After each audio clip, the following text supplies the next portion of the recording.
joining us right now. She's a neurologist at the Mayo Clinic in Arizona. She also is the author of the best-selling book, Navigating Life with a Brain Tumor, because this is what she does for a living, but she's also out there helping folk get into the field of medicine. She has a nonprofit called Elevate MED, Elevate Med. Let me welcome to the show, Dr. Alyx Porter Humphrey. Hi. Hi, thank you for having me. Welcome, doctor. What a lovely voice, and you're soothing and all of the things you would expect from a doctor. First of all, before we get into what you do, you were listening a little bit. How important is it as a neurologist, somebody that deals with the part of the brain that we all need? We need this. Why did you go into that, and what can we know about the brain that you can give us some insight into? Yeah, so I'm a neurologist, and I upped the ante. I'm a neuro-oncologist, and so I take care of patients with brain cancer, and also patients who have neurologic complications from the treatment of other cancers. And one of the reasons why I chose to go into this is because it's critically important. We know that diseases don't discriminate. And when I tell you there are less than 10 people in the United States who identify as Black or African American who do what I do, let me tell you that we need representation in all aspects of medicine. And so I find the brain intriguing. There's more and more that we're learning. And my career now, 15 years in, is a little different than what it was earlier. So I'm glad that we're making some progress, but we need to do better. We're making progress. We just heard from the caller, we've made progress in prostate cancer, breast cancer, lung cancer. We need to make more progress when it comes to brain cancer. Because we know that not all groups suffer in the same ways. Not all groups have similar sort of warning signs, symptoms, have access to having the multidisciplinary care, the various specialists that see the patient in the center of everything that we do in order for the best outcomes to be achieved. And so we really do have to have representation in all areas. And that's one of the reasons why I chose neuro-oncology as a career. I appreciate that for a number of reasons, from kidney failure and transplants all the way down. The way we do medicine right now is all, it's one size fits all. But we're all individual. I say this every day. We all have fingerprints, which means our bodies react differently. People without a whole lot of melanin are not going to get sickle cell. There are certain cellular things that happen in people with a lot of melanin, different regions that people come from. But we don't do medicine like that because we think it's biased. But we need to have people that would say, hey, no, I think this is unique to this group. Are there unique things in the brain that are present in folk with melanin that are not present in folk without melanin? Well, I'll say specifically when it comes to neuro-oncology, there are malignant sorts of brain tumors and there are benign brain tumors. One of the benign brain tumors is called meningioma. We know that meningiomas are more common in Black folks than non-Black folks. Why that is, we don't know. When it comes to neurology in general, so these are disorders like strokes or seizures, multiple sclerosis, Alzheimer's disease, Parkinson's disease. Generally speaking, people that are coming from underrepresented backgrounds, Black, Latino, Native, are disproportionately impacted and have worse outcomes and increased neurologic morbidity, meaning they have more neurologic deficits that keep them from being able to return to work or keep them from being able to perform their own activities of daily living and requiring a higher level of assistance. And so there's absolutely a disparity when it comes to neurologic disorders within neurology broadly, but then also within neuro-oncology. So we know Jamie Foxx. We don't know much about what has happened to him, but we know that he's still in the hospital. It's been 3 weeks since his daughter, Corinne, posted the initial notification that something was wrong back on April 12th. We think it might be stroke related. When you talk about Parkinson's and Alzheimer's and the other, things that many of us are taking care of, parents and things. You said it's disproportionately happening in the Black community, and we don't know why. As a neurologist, how do we prevent? Like, what are there some things that we can do, even though it's a disproportionate amount of occurrences? Are there things we can do to stave it off? Absolutely. So if we talk about stroke, for example, so we know there are some risk factors that lead to stroke. Things like high blood pressure, high cholesterol, diabetes. These are things that we're very familiar with in our community. And these are things that we can work to modify to reduce our risk of having a stroke. That requires us to be plugged in with a primary care physician. That requires us to prioritize our health, which also means we need to take time off of work. And just like we would prioritize something for our children or our other loved ones, we have to do for ourselves and stay on it. We know that things like smoking, and there's another disorder called sleep apnea. So all of those things go together that would raise stroke risk. And so we know that this is, I'm making a broad statement here, but a lot of folks from underrepresented backgrounds, again, Black, Latino, Native, don't necessarily have the access to primary care that other groups have. We also present later when symptoms start to arise. So other groups are much more likely to either call their doctor at the first sign of a symptom or go to an emergency room. Sometimes, some of this is cultural, some of this is related to access. Sometimes we say, oh, let me just take a nap and see if I feel better, right? And more time is passing, and we know that time is brain. And so it's so critically important. And that's why there have been lots of different initiatives in barbershops, beauty shops, sharing with people what are the signs of stroke so that you can have immediate intervention, because we do have some therapies now where you can reverse some of those symptoms if you're seen fast enough. And so that's why public education continues to be so important in that space in particular. Doctor, I wanted to say two things really quick. First and foremost, thank you for what you do. Not only because being Black, just for what you do. And one of the things that I loved in kind of researching you have kind of three focuses under your umbrella, which I think are fantastic. One, quality of life. The fact that that's something that you're considering as you are moving forward with our health, to me, is not only needed, but it's necessary. Two, the inclusive cancer care. Being somebody who has cancer, I can't tell you how special that feels, knowing that that's a main focus for what you do. And then third, which I think is really interesting, which I don't think every oncologist kind of puts towards the head of what they do, is reducing disparities in neuro-oncology. That's amazing to me that you do that. So I could focus all on those three things, but I wanted to ask you some more simple question, because I think this is just fascinating.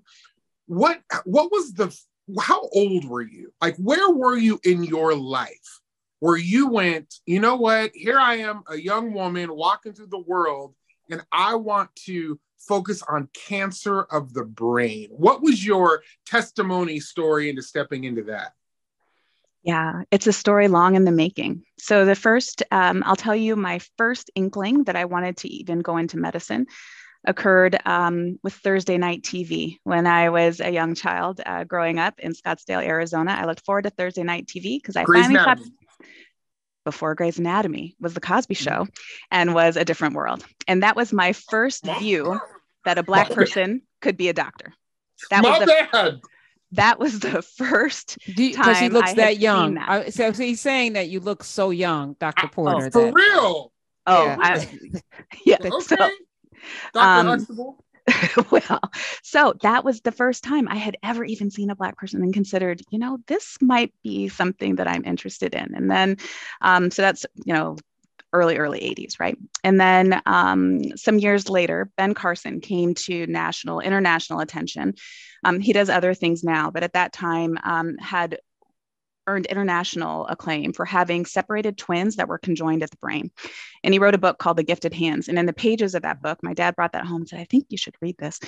I saw myself. I saw someone whose curiosity really exceeded their immediate circumstance.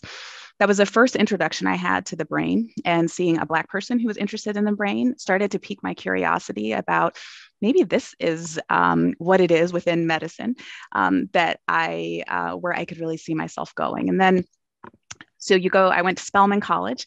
And so that is really, sometimes people call it the birthplace of Black girl magic, but I'll tell you that is the place that really helped me start to imagine all that would be possible, not just as a physician, but all of the other ways that I might be able to use my career for the greater good. And then from there, 4 years of medical school, 4 years of internship residency. And within neurology residency was when, in sitting across from a patient who had brain cancer, I said, this is how I want to spend my career. Never in my life had I been more inspired by sitting across from someone who has a laser focus about what is important to them. Never in my life had I spent days leaving more inspired than how I came in to the day. And so I find that the patients themselves inspire me. The opportunity, I feel that we're able to provide the best care when we work across disciplines. So every day I'm talking with neurosurgeons and radiation oncologists and the pathologists and the radiologists on behalf of one patient. And that's how we provide the best care. And that's what I wanted to be a part of. And so I leave inspired, not just from the patients, but from my colleagues. I am thrilled. I have patients that I'll be seeing after I'm done talking to you who I've been caring for a number of years. And that fills me up to be able to give the next person who is terrified a little bit of hope to keep pressing as we continue on some of these treatments that are so tough. You mentioned that my research focuses on quality of life. There's so much that we do to people that with the goal of being able to eradicate the cancer, to control the cancer, but we end up hurting them along the way. And so that's where my research has really been aimed to see how we can get people to feel better while we also eradicate the cancer. It's been a long time since I've had a Bill Cosby and Ben Carson shout out at the same time. It turned out might not happen again. Listen, this is what makes this woman magic, because I was here for all of it. Gifted Hands was definite reading in every Black home, and it was inspiring. And Bill Cosby sent a lot of kids to college. A lot of kids wanted to be a doctor or a lawyer because of Claire and Cliff Huxtable, and a lot of kids wanted to be Denise and Theo, and it was aspirational. A lot of people got married with the hopes of having that kind of family relationship. That's the beauty of art. And then in life with Ben Carson and his story, we're going to stick on that because that's why you're doing what you're doing, to make sure that there are more Dr. Alyx's, because the joy that you express your job with, the joy that I see in your face and then I feel in your spirit, we need this duplicated. You're in Arizona. Yeah. We need you in every state in the union, versions of you. So how is Elevate MED working to make that happen? Yeah, Elevate Med is really was born out of the desire, something me and my husband, Dr. Greg Umphrey, recognized in our own medical school matriculation. We're filling a gap.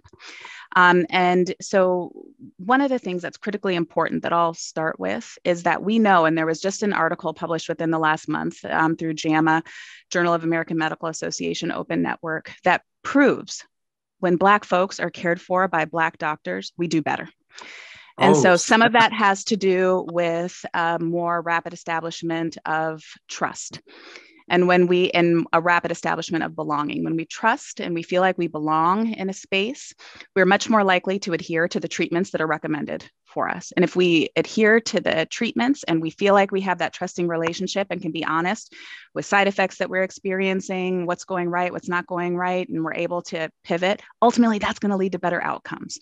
And so when I think about, so broadly, when we talk about representation in medicine, there are some groups that are considered underrepresented. That's a term I've used a couple of times already. So when you look at the US Census numbers, they say 13% of the US population is Black or African American. 5% of doctors are Black or African American. So that's where there's underrepresentation in medicine compared to the US population. Now you have some groups that are overrepresented, right? Where you have more doctors of a certain background than what's reflected in the US population. And ultimately, the goal would be an ideal where the physician workforce looks like the communities we care for. And so for that to happen, we have to put some investment in the workforce. And there's so many reasons why health disparities exist, and the factors are complex. but we know that the workforce is something that we can influence quickly. And so that's why we created Elevate Med. So we provide scholarships and support for medical students from backgrounds underrepresented in medicine. And just this week, just yesterday, Monday, actually, we announced that to date, we launched in 2019. To date, we have awarded over $1 million in scholarships and support to Black and Brown medical students from across the United States. So we're based in Arizona, but we have a national board of directors. Our students are in medical schools across the country. And let me tell you, the future of medicine is bright with these young leaders at the helm. So not only do we provide them scholarships to reduce their indebtedness, but we provide them with mentors. They get executive coaches. They develop a leadership plan. They have financial literacy education, because we know that's critically important in our communities, where many of us are firsts in our families. And then they have a network amongst one another. And we teach everyone early, your network is your net worth, right? So creating that network very early of folks just like them. In their medical schools, they might be seen as unicorns, but there's something powerful about when all the unicorns get together. So that's what we're doing with Elevate Med. It's exciting. I'm proud. We want everybody to get on board. We would love your support. It's really just been a wonderful vehicle to help put our energy into, because we know that this is an issue with the workforce that we can solve, and we can solve it quickly. But cost is the number one reason why Black and Brown bright students are choosing not to go into medicine. And we want to be able to level that playing field. Doctor, in a world of crappy news, you just gave some of that was bright and beautiful. Thank you for that. And we heard your little shout out with, I also got a husband doctor. We get it. We get it. We see how you roll. I mean, that's how people should roll. You know, we got our tribe and our crew. That's how you win. You win together. Can't do this by ourselves. We need partnership. And Dr. Greg Humphrey and Dr. Alyx Porter Humphrey, amazing. ElevateMed.org. ElevateMed.org. There are programs out there. The government has programs for people who are going to medical school as well. I believe that doctors should not have to spend $300,000 to get an education to help heal people. I think it should be free. I think teachers should go to school for free as well. These are the things that society needs very much. We don't need any more lawyers.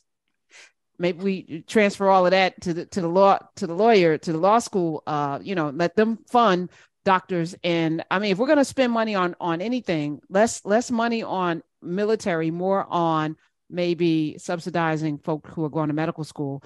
How do people get the scholarships? We have schools that we partner with. And so you have to be enrolled in one of our partner schools and then nominated by the leaders at your school. So each year, we take 5 nominees from each school with a guarantee that at least one student will get selected. And so we're looking for rising 3rd and 4th year medical students. As long as they stay within good academic standing, they'll be eligible for the scholarship and being part of the program an additional year. And so our hope is to provide this sustainable cycle of support. So we've now had a couple of years of graduates. They've become junior mentors. One day when they're ready, we hope they'll become donors. And so this is the way we really pay it forward and continue to invest in that next generation. That's how those schools work, right? Off of the donations of the people who were blessed, because once you got to pay it forward. I love that.